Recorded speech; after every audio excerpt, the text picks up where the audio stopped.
I used to believe there was a moment when your life locks into place, when the chaos settles, the doubts quiet down, and you look around and think, this is it. This is my family. This is my forever. For me, that moment happened in a cramped delivery room at St. Mary's Hospital in Dayton, Ohio, when I first held the tiny, screaming bundle the nurse placed in my arms. I remember staring down at him, his face red and scrunched, his fists balled tight, and thinking I had never loved anything more fiercely in my entire life. His name was Caleb. I picked it. My girlfriend, Madison, said she liked it because it sounded strong but gentle. That was us back then, agreeing on everything, finishing each other's sentences, building a future out loud in our little 2-bedroom rental near the edge of town. We weren't married, but we'd been together 3 years when she told me she was pregnant. It wasn't exactly planned. We were both 26, both working full-time, me at a regional car dealership selling Fords, her managing a coffee shop downtown. We'd talked about kids someday, the way couples do when they're half serious, half terrified. But when she showed me that positive test, she was shaking. Not from fear, from excitement. I remember laughing, actually laughing. I pulled her into me in our kitchen, right there by the fridge covered in takeout menus, and I told her we'd figure it out. We always did. Looking back now, I replay that time in my head more than I should. I combed through it like a detective, searching for cracks I missed. But at the time, nothing felt broken. When Caleb was born, something in me shifted. I started waking up earlier, picking up extra shifts at the dealership. I cut back on nights out with friends. I learned how to install a car seat without cursing. I watched YouTube videos on how to swaddle a newborn. I took pride in being the guy who rushed home instead of staying for one more beer. Madison and I were tired, sure. Newborn tired is a different kind of exhaustion. It gets into your bones. There were nights when Caleb would scream for hours, and we'd take turns walking him around the living room while the other tried to grab 20 minutes of sleep. We snapped at each other sometimes, over dishes, over who forgot to buy diapers, over whose turn it was, but I never once questioned that we were a team. Caleb had Madison's dark hair. That was the first thing everyone noticed. Thick, almost black, just like hers. My hair is light brown, borderline blonde in the summer. But babies change, people said. He'll lighten up. He'll grow into his features. His eyes were blue, though. Mine are blue. I clung to that more than I probably should have. There were little comments over the years, mostly jokes. My uncle at Thanksgiving saying, "You sure he's yours? He's too cute." My buddy Ryan teasing that Caleb didn't have my nose. I laughed it off every time. Genetics are weird, I'd say. And they are. Kids don't come out as carbon copies. Madison would roll her eyes at those comments. "People are so stupid," she'd mutter later in the car. Like I'd ever. She never finished that sentence, but she didn't need to. I trusted her, completely. Around the time Caleb turned 4, things between Madison and me started to feel different. Not dramatic, not explosive, just off. She started working later. The coffee shop had expanded, and she said she was training new staff. There were more staff meetings, more inventory nights. She came home exhausted, sometimes already showered. At first, I was grateful. Her career was taking off. We talked about maybe buying a small house if she kept getting raises. I even started browsing listings online, imagining a backyard with a swing set. But something inside me, something small and quiet, started whispering. It was the phone, I think. She used to leave it anywhere, on the kitchen counter, on the couch, next to the sink while doing dishes. Now it was always face down, always within reach. If a text came through, she'd glance at it fast, sometimes smile, sometimes frown, then lock the screen. One night, I woke up around 2 in the morning and she wasn't in bed. I found her in the living room, sitting on the couch in the dark. The TV wasn't on, just her phone glowing in her hands. "Everything okay?" I asked. She jumped like I'd caught her doing something illegal. "Yeah, just couldn't sleep," she said too quickly. I didn't push it. I told myself not to be that guy, the paranoid, insecure boyfriend. Still, I started noticing other things. She stopped reaching for me in bed, stopped leaning her head on my shoulder when we watched Netflix. Intimacy became rare, almost scheduled. When I tried to talk about it, she blamed stress, work, being a mom, being tired. I believed her, mostly. Then came the day that changed everything, and it wasn't even about her at first. It started at the dealership, a slow Tuesday afternoon. One of the younger sales guys, Tyler, was talking about some DNA kit he'd ordered online, one of those ancestry things. He was adopted and wanted to find biological relatives. He was passing his phone around, showing us the app, explaining how easy it was. Spit in a tube, mail it off, get your results in a few weeks. Ethnicity breakdown, possible relatives, health markers. Ryan, who also worked there, joked that he was scared to take one in case he found out he had secret siblings. Everyone laughed. Then Tyler said something that stuck in my head. Man, you'd be surprised how many dudes find out their kids aren't actually theirs from these things. He said it casually, like it was trivia. I laughed with them, made some dumb comment about how that would be a nightmare. But that whisper inside me got louder. That night I couldn't sleep. Madison was out cold beside me. Caleb was in his room down the hall, snoring softly through his dinosaur sheets. I stared at the ceiling and thought about hair color, about late nights, about the way she jumped when I found her on the couch. It felt insane, disloyal even, to let my mind go there. But the thought wouldn't leave. The next day on my lunch break, I ordered 2 DNA kits, one for me, one for Caleb. I told myself it was curiosity, harmless. Maybe I wanted to see our ancestry breakdown. Maybe I wanted proof to silence that stupid whisper forever. The kits arrived a week later in a plain brown box. I hid them in the trunk of my car for 2 days before I had the nerve to bring them inside. I didn't tell Madison. One Saturday morning while she was at work and Caleb was home with me, I made a game out of it, told him we were doing a science experiment. He thought it was hilarious, spitting into the tube, asking if we were turning into aliens. I mailed them off that afternoon. The waiting was torture. Every time Madison's phone buzzed, my heart jumped. Every time she came home late, I wondered. I hated myself for it, hated the suspicion creeping into my thoughts. I'd look at Caleb playing on the living room floor, building Lego towers, and feel this wave of guilt so heavy it made me nauseous. That was my son. I'd been there for every fever, every scraped knee, every bedtime story. I taught him how to throw a baseball. I knew the exact way he liked his grilled cheese cut, diagonal, no crust. Biology didn't matter. That's what I told myself.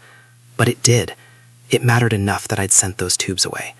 3 weeks later, I got the email while I was at work. Your results are ready. My hands were shaking so badly I had to step outside to the lot between 2 pickup trucks just to breathe. I opened the app, logged in. My ethnicity breakdown popped up first, mostly Irish and German, nothing surprising. Then I clicked on DNA matches. At the top was Caleb's name. Relationship prediction, parent-child. Probability, 0%. I stared at that number for a long time, like maybe it would change if I blinked hard enough. 0%. The world didn't explode. No dramatic music, no lightning bolt from the sky. Just the distant hum of traffic on the highway and the smell of asphalt baking in the sun. I scrolled down, thinking it had to be a glitch. Maybe I'd clicked wrong. Maybe the samples got mixed up. But the app was clear. There was no genetic match consistent with a biological father. I felt like someone had scooped out my insides with a dull spoon. For 5 years, I had believed in something with absolute certainty. I had built my entire identity around being his father. Every sacrifice, every decision. And in one sterile digital report, that foundation collapsed. I didn't cry, not then. I just stood there between those trucks, staring at my phone, while the whisper that had once been small and quiet roared so loud it drowned out everything else.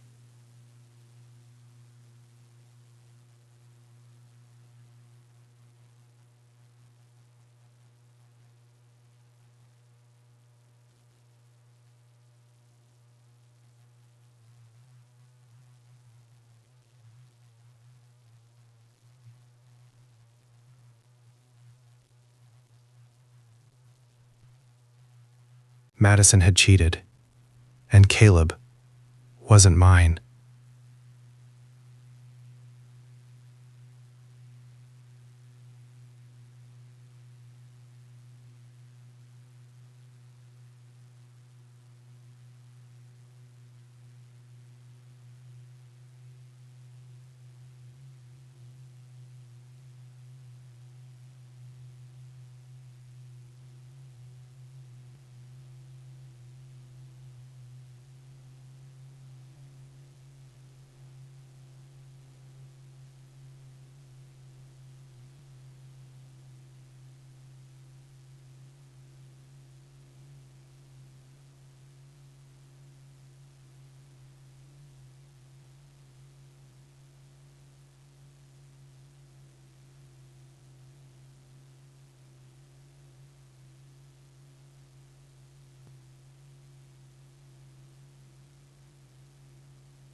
When I found out I was pregnant, I did the math in my head and it lined up with us. It made sense.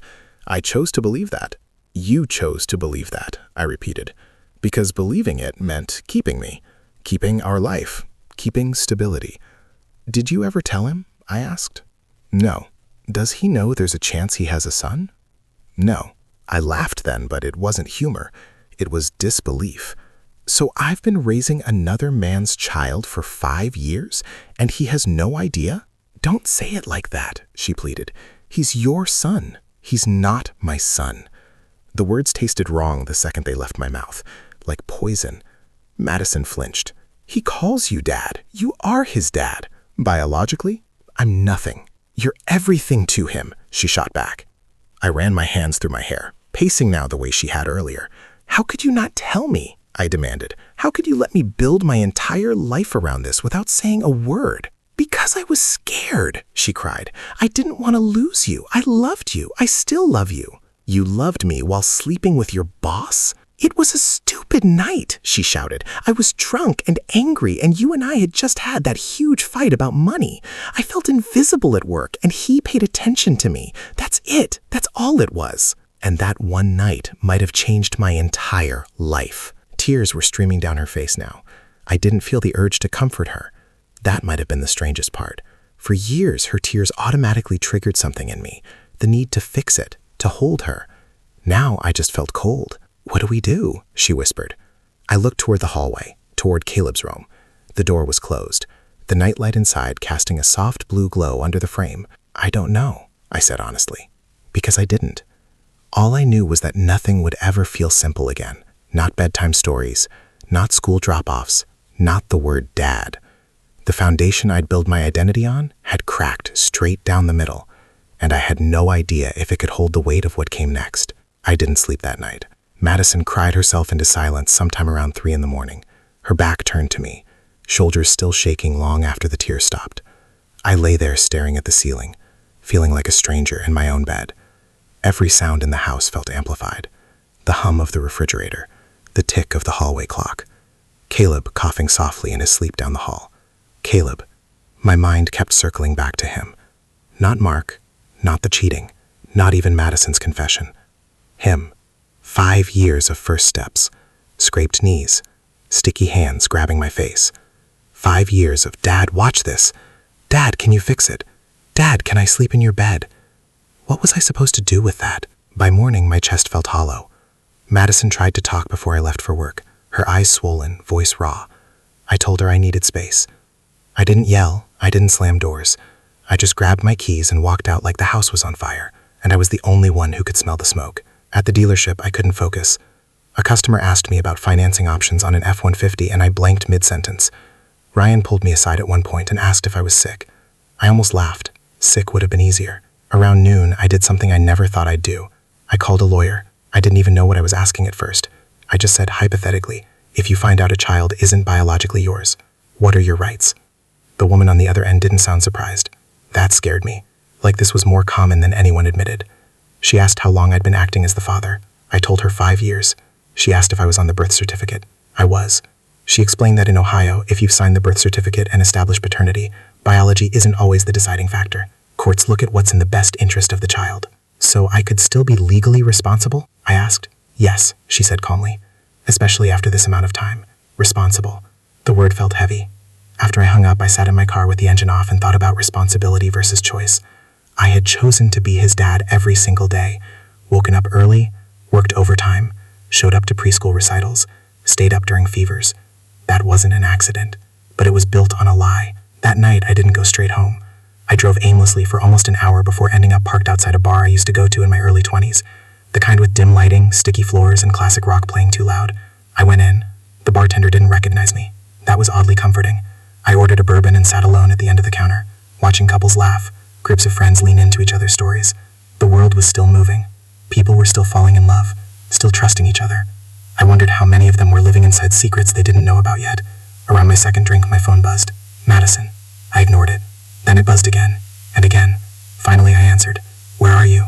She asked, her voice tight. Out. You didn't come home. I needed air. There was a pause. Caleb keeps asking where you are. That hit harder than the bourbon. What did you tell him? I asked. That you had to work late. I closed my eyes. Okay.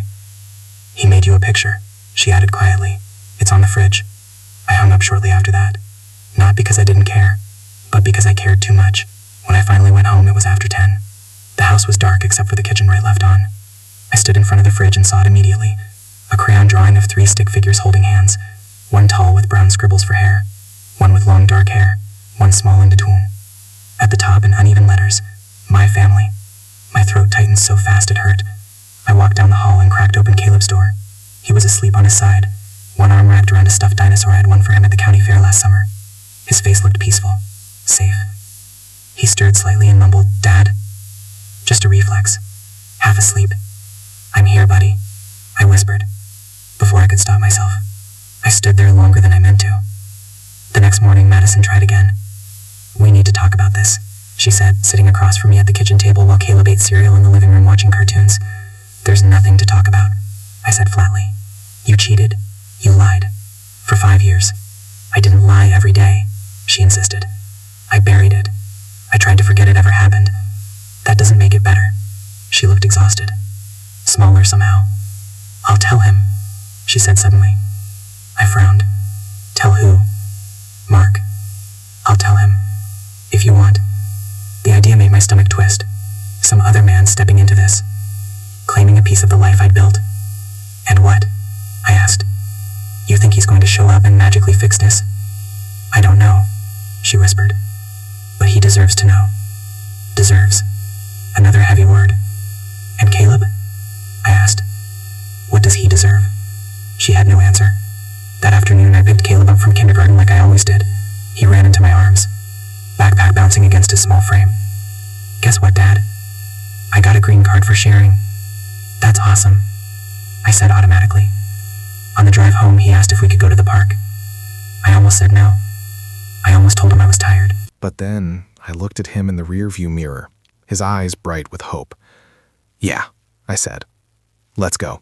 At the park, he climbed to the jungle gym while I sat on the bench, watching. Other parents were scattered around, some on their phones, some chatting. Normal life. Caleb slipped on one of the bars and scraped his knee. He didn't cry at first. He just looked around, stunned. Then his eyes found me. "Dad!" That word again. Not biology, not DNA, just instinct. I was on my feet before I even thought about it. I scooped him up, brushed dirt off his jeans, kissed the top of his head. "It's okay," I said. "You're okay." He clung to me for a second, then pulled back. "I'm tough," he insisted. "I know you are." As I held him, a realization settled in my chest. Heavy, but clear. Nothing about this felt fake. My arms around him weren't fake. The fear in my gut when he fell wasn't fake. The pride I felt when he got that stupid green card at school wasn't fake. But the betrayal was real too. That night, after Caleb went to bed, I told Madison I wanted a paternity test done through a hospital. Official. Court admissible. She nodded. "Okay, and I want you to call Mark. Put him on speaker. I want to hear his voice when you tell him." Her eyes widened, but she didn't argue. For the first time since all of this started, I felt a strange sense of control returning. Not over the past, not over what she'd done, but over what happened next. Because whether Caleb was biologically mine or not, one thing was certain. This wasn't over. Madison made the call 2 nights later.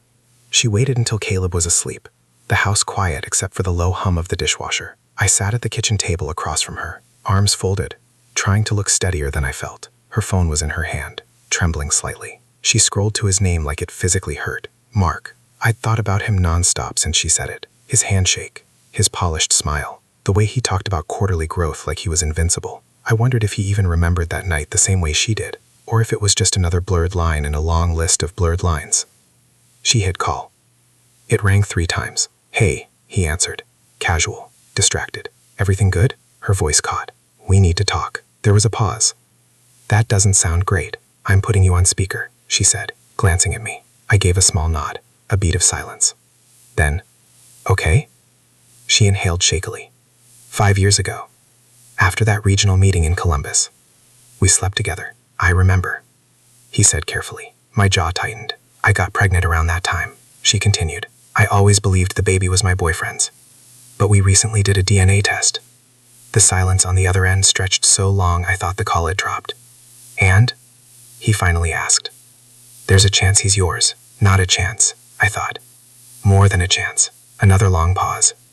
Then a low, Jesus. He didn't sound shocked. He sounded inconvenienced. You're just telling me this now? He asked. I didn't think. You didn't think? His voice sharpened. Madison, that's not something you don't think about. I know. She whispered. I leaned forward. Say something. I mouthed. She swallowed. He's not biologically my boyfriend's. Mark exhaled slowly. So, what are you saying? You want a test? Yes, I said, speaking up for the first time. My voice cut through the room. We're getting one. There was a shift in his tone when he realized I was there. Who's this? The guy who's been raising him, I replied. Another pause. Look, man, he said, trying to sound measured. I had no idea. If I'd known there was even a possibility, but you didn't, I cut in. So here we are. I'm married. He said quietly. There it was. The real fear. That's not my problem, I said. He went silent again. Calculating. Send me the details. He finally said. I'll take the test. The call ended shortly after that. No yelling. No threats. Just logistics. It felt disturbingly clinical. Like scheduling a dentist appointment. Madison put her phone down and stared at the table. I never wanted this, she murmured. You wanted the night, I said. This is part of that. The official test happened a week later. We told Caleb it was another science experiment. He laughed again. Thought it was cool. I felt like I was living inside some twisted parallel universe. Mark showed up at the clinic alone. I saw him through the glass before he saw me. He looked older than I remembered. Thinner. Nervous. When our eyes met, there was an awkward nod. No handshake this time. We didn't speak much. There wasn't anything useful to say. The results took 10 days. 10 days of pretending. 10 days of bedtime stories. And packed lunches. And awkward silences between Madison and me. 10 days of looking at Caleb and wondering what would happen to his world if this cracked open. When the call finally came, I was at home. Madison was sitting on the couch. Caleb was in his room building something out of Legos. I put the phone on speaker. The probability of paternity is 99.98%. The nurse said gently. It was like the air left the room in one violent rush. Madison started crying immediately. I didn't. I just sat there, staring at the wall. As the reality locked into place, Mark was his biological father. Not me. After we hung up, the house felt too quiet. So, that's it, whispered Madison. I nodded slowly. We didn't tell Caleb. Not then. He was 5. He didn't need to carry adult chaos on his small shoulders. Mark called later that night. His voice was different now. He asked about Caleb. About his interests. His health. His school. It felt surreal answering those questions. Like I was giving a stranger a tour of my own life. I want to be involved, he said eventually. I gripped the phone tighter. Define involved. I don't know yet. I can't ignore this. I almost laughed. 5 years of ignoring it had been easy enough. When I told Madison what he'd said, she looked torn between relief and dread. What are you going to do? She asked me. That question had been hovering over everything since the beginning. What was I going to do? Leave? Walk away from the betrayal? The lies? The humiliation? Or stay?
What's the difference, I suppose? There's no struggle, no challenge, just a push and a pull. You can be part of his life, I said evenly, but it happens slowly, on our terms. He doesn't get blindsided. There was hesitation, then, okay.